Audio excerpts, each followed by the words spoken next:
सत्य है, चाहे मैं हो चाहे आप हो, बर्दाश्त किसी से नहीं हो सकता। ये घोर गरल है, घोर गरल है, कटु सत्य।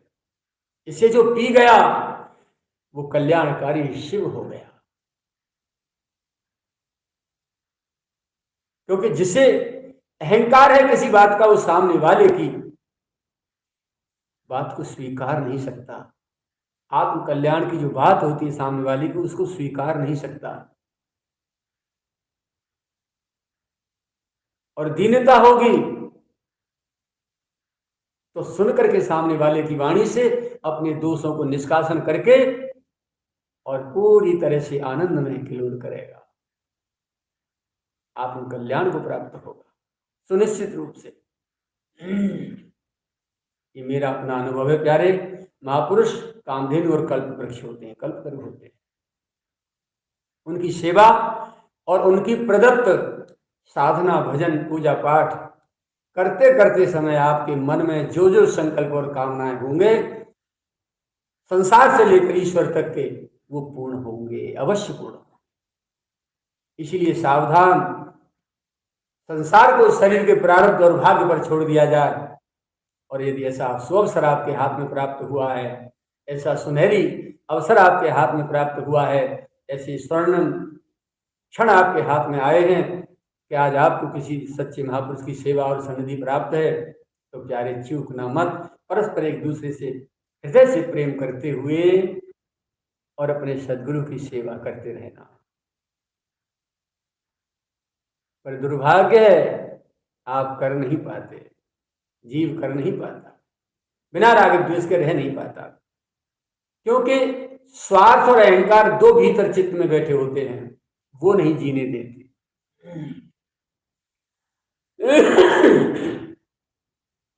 महापुरुष साक्षात परमात्मा होते हैं और जगत जननी जगन माता लक्ष्मी के ये प्राणेश्वर हैं, महापुरुष के रूप में आए हैं। तो वो उनकी सेवा में तत्पर रहती हैं। किसी भी वस्तु की उनके निकट में कमी और अभाव न हो जाए, इसके लिए वो निरंतर सावधान रहकर सेवा करती हैं।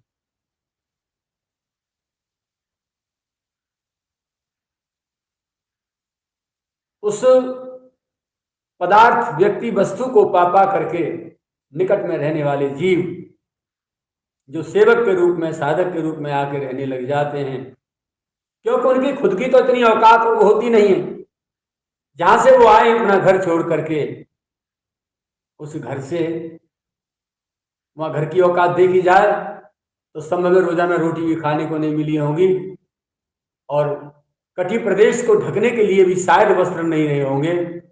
लेकिन यहां आकर के इस कल्पतरु की छत्र छाया में आकर के बस उनकी मनोवृत्ति, जिस अभाव से वो घर छोड़ के निकल के यहाँ तक पहुंचे हैं, उस अभाव की पूर्ति में लग जाती है। और ऐसे एक के बाद दो, एक दो, और दो के बाद चार, के बाद 6 ऐसे इकट्ठे होते रहते हैं और भीड़ लग जाती है संतों के आसपास। फिर वो भौतिक वस्तुओं पर दृष्टि उनकी बनी रहती है और उन्हीं को पाने में, उन्हीं को लेने में स्वार्थ से जुड़े रहते हैं। और जब कोई उनकी उस वस्तु को प्राप्त होने में बाधक बनता है, उसी पर अहंकार से राग द्वेष ईर्ष्या कर बैठते हैं। फिर महापुरुष की सेवा में बड़े बड़े दिग्गज, बाहर के लोग, बड़े बड़े लोग भी आते हैं, जिनके शैडो और दरवान, प्रहरी, गेट कीपर आपको घुसने नहीं दे सकते उनके घर पे यदि आप जाएं तो। और वो जब महापुरुष के दर्शनार्थ यहाँ आते हैं तो आपका सहज में उनसे सीधा सीधा सरलता में, सहजता में संबंध हो जाता है। बस उनसे संबंध बना करके अपनी औकात को भूल करके फिर अपने आप को बड़ा मानने लगते हैं। फिर अहंकार के घोड़े पर चढ़ करके उनकी शक्ति का, उनकी राजनयिक शक्ति का दुरुपयोग करके फिर संसार में अत्याचार करते हैं। जबकि महापुरुष की सन्निधि में आकर के आत्म कल्याण होना चाहिए था, दीनता विनम्रता से पानी पानी होकर बह जाना चाहिए था।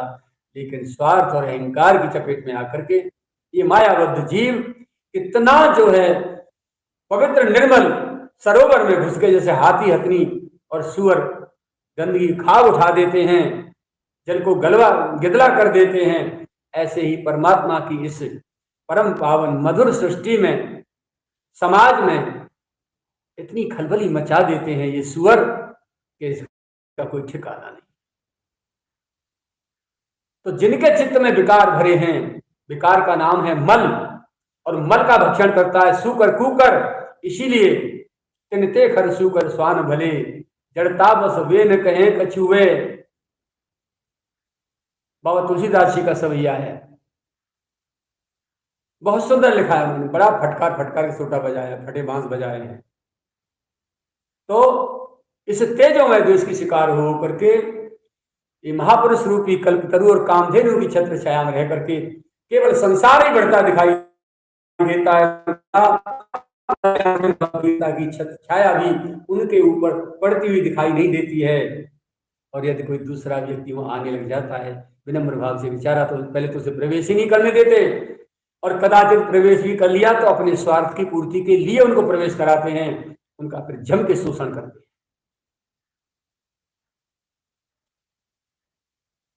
कटु सत्य कह रहा हूं, आपको बुरा लग रहा होगा, भले ही लग जाए। कृष्णदास बब्बर शेर महापुरुष का लाल है, तुमसे न दुपट्टा चाहिए, न लिफाफा चाहिए, न माला चाहिए, न मंच चाहिए, जो है वो है, आपको स्वीकारना होगा। यदि आप स्वीकारेंगे मेरे प्यारे प्राण प्यारे बाबा महाराज की इस वाणी को, तो आप निश्चित रूप से सर्व सावन लग करके आपका जीवन, आपका अंतःकरण निर्मल हो करके परमात्मा के साक्षात्कार का पात्र बन जाएगा, अवश्य बन जाएगा। तो इन महापुरुषों की छत्र छाया में रहते समय मन में जिस वस्तु का निवास या कामना या संकल्प आपके भीतर होगा या उठते होंगे, उसी की उत्तर उत्तर वृद्धि होती चली जाएगी, जिसके परिणाम स्वरूप बंधन ही बढ़ता हुआ दिखाई देगा। जीवन भर मुक्ति नहीं मिल सकती। अब संत का सेवक या अनुगामी समझकर संसार तेरी पूजा सेवा भले ही करता हो तो भले ही करता रहे, परंतु ये कटु सत्य है, परम सत्य है, अटल सत्य है, ध्रुव सत्य है और सनातन सत्य है कि तू जब भी अपने आप को एकांत में बैठ करके गहराई से आत्मचिंतन करके अपने को, अपने जीवन को टटोलेगा और देखेगा, तो अपने आप को एक घोर संसारी जीव से भी कहीं अधिक गिरा हुआ और पतित ही पाएगा। वाह मेरे प्यारे, क्या धमाकेदार परमाणु बम है। इसलिए सावधान, प्रतिक्षण सावधान, बार बार सावधान। भले ही सेवा या भजन कम बने तो कोई हानि नहीं, परंतु अपने जीवन में इन विकारों की छाया का भी स्पर्श नहीं होने पाए, इसकी पूरी सावधानी बरतनी चाहिए। अपने प्राण प्यारे सदगुरु भगवान की सेवा में रहते हुए उत्तरोत्तर दीनता, विनम्रता, सरलता, सहिष्णुता, सहनशीलता, उदारता है, व्यापक विचारधाराओं से हृदय को व्यापक बनाते रहने का अभ्यास करते रहना चाहिए। क्योंकि जब सर्वव्यापक परमात्मा की प्राप्ति के लिए हम साधना कर रहे हैं, तो प्यारे मित्रता तब कायम होगी दीर्घ काल तक के लिए, जब दोनों मित्रों के गुण अवगुण समान रूप से मिल जाएंगे।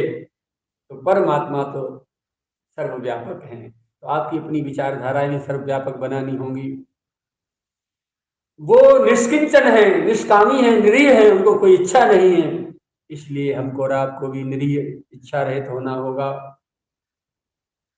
वो संकल्प रहित हैं, इसलिए हमको भी कोई संकल्प नहीं करने होंगे, संकल्प रहित होना होगा। वो किसी से राग द्वेष नहीं करते, ईर्षा नहीं करते, तो हमको भी वैसा ही बनना होगा। और वो अपने पास कुछ न रखते हुए भी अपने आप को परिपूर्णतम भाव में रखते हैं, तो हमको भी भले ही शरीर को ढकने के लिए अंग वस्त्र नहीं है, फिर भी अपने आप को पूर्णता का अनुभव करना होगा। और देखिए प्यारे, देखा देखी साधे जोग छीजे काया बाढ़े रोग। बड़े बड़े तपस्वी महापुरुषों को, जो सिद्ध महापुरुष हैं, जिन्होंने छोड़ा कुछ नहीं अपनी इच्छा से, जिनका छूटता चला गया है, यदि उनकी नकल करके तुम प्रारंभिक अवस्था में ही छोड़ना शुरू कर दोगे, तुम मारे जाओगे। उन्होंने क्या साधना की, उस साधना को करिए। और जब चित्तवृत्ति पूरी तरह आपकी प्रियतम के चिंतन में डूब करके निरंतर साधना में बनी रहेगी, तो अपने आप एक एक करके विकार सारे फिर आप में आती चली जाएगी। जिस हृदय में परमात्मा विराजते हैं, जैसे नित्य की परमात्मा को आवश्यकता होती है, वो अंतःकरण आपका निरंतर एक आकार को प्राप्त करता चला जाएगा। फिर उसमें भक्ति, ज्ञान, वैराग्य दोनों पुत्रों सहित माता भक्ति आके अपनी प्राण वल्लभा को क्यों छोड़ेगा। भगवान अब चाहे महापुरुष के रूप में आए हों, चाहे साकार रूप में ऐसे आए हों, आकर के आपके हृदय में विराजमान होकर के अपनी लीलाएं करना शुरू कर देंगे।